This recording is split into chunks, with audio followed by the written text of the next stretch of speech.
Now, you probably noticed I don't feel about that war the way we were told we were supposed to feel about that war, the way we were ordered and instructed by the United States government to feel about that war.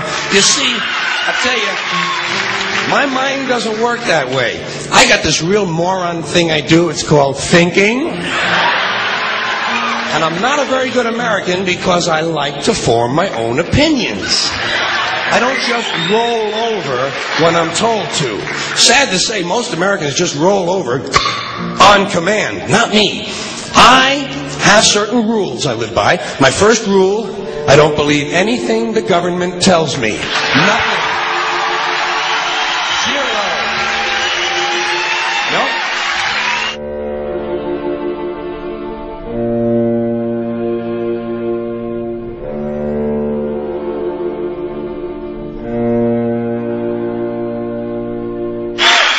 And I don't take very seriously the media or the press in this country, who in the case of the Persian Gulf War were nothing more than unpaid employees of the Department of Defense, and who most of the time function as kind of an unofficial public relations agency for the United States government.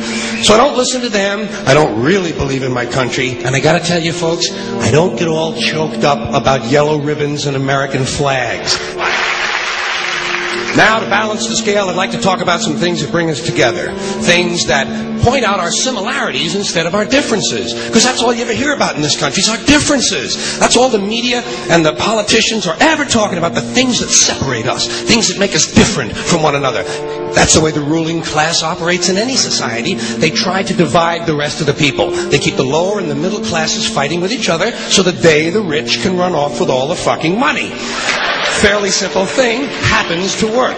You know, anything different, that's what they're going to talk about. Race, religion, ethnic and national background, jobs, income, education, social status, sexuality. Anything you can do, keep us fighting with each other so that they can keep going to the bank.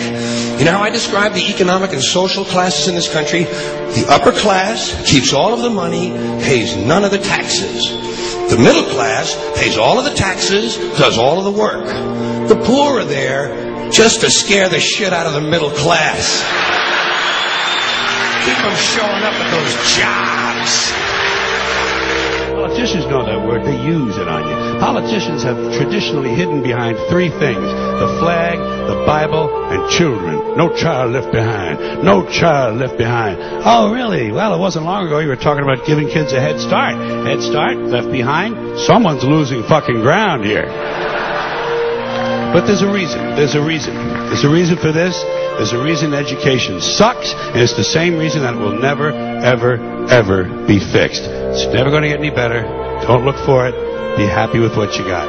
Because the owners of this country don't want that. I'm talking about the real owners now. The big, the wealthy, the real owners, the big wealthy business interests that control things and make all the important decisions. Forget the politicians. They're irrelevant. The politicians are put there to give you the idea that you have freedom of choice. You don't. You have no choice. You have owners. They own you.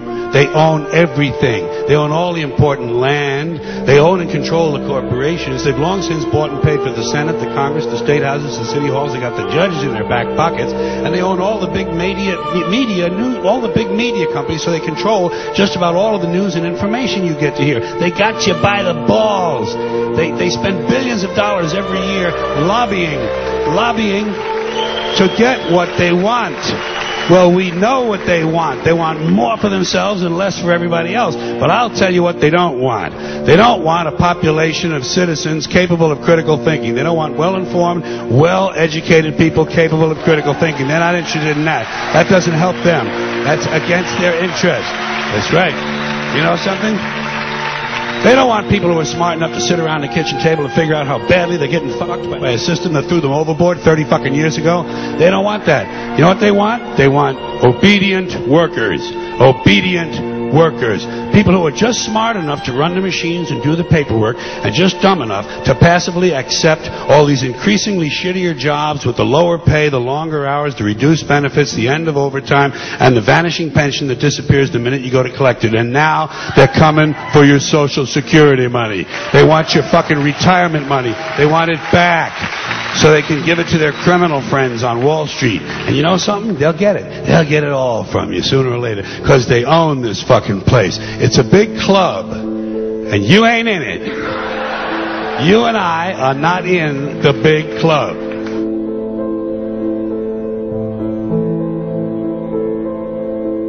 The greatest form of control is where you think you're free when you're being fundamentally manipulated and dictated to. One form of dictatorship is being in a prison cell and you can see the bars and touch them. The other one is sitting in a prison cell but you can't see the bar, you think you're free. What the human race is suffering from is mass hypnosis. We are being hypnotized by people like this. Newsreaders, politicians, teachers, lecturers. We are in a country and in a world that is being run by unbelievably sick people. The chasm between what we're told is going on and what is really going on is absolutely enormous. The greatest hypnotist on planet Earth is a oblong box in the corner of the room. It is constantly telling us what to believe is real. Historically, the control and manipulation of political opinion has been the Freemasons' main weapon in gaining control of countries and states. Once in control of the rulers and politicians of a country, laws and political structures could be changed in accordance with their agenda.